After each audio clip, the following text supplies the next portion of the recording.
Þrístæða þegar við erum með 3 litninga í einhverju litningapari. Litningapar, eins og orðið gefur til kynna, ættu alltaf að vera 2 litningar.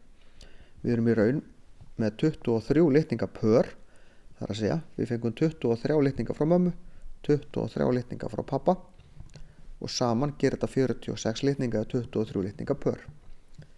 Í frumuskiptingunni þegar kynfrumurnar verða til, þá verða stundum villur.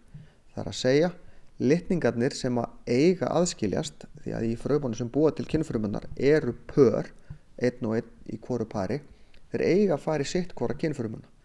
En stundum festast þeir einhvern veginn saman, þannig að það fara 2 saman í aðra kynfrumuna og þá engin í hina af einhverju pari. Og ef litningu, það fer kynfruma sem býr til einstaklingi sem fékk auka litningi í einhverju pari, þá er sá einstaklingur með 3 litninga í því pari. Flestar þrístæður í raun verða þess valdandi að það verður aldrei til úr því barn, það þroskast ekki eðlilega fóstrið.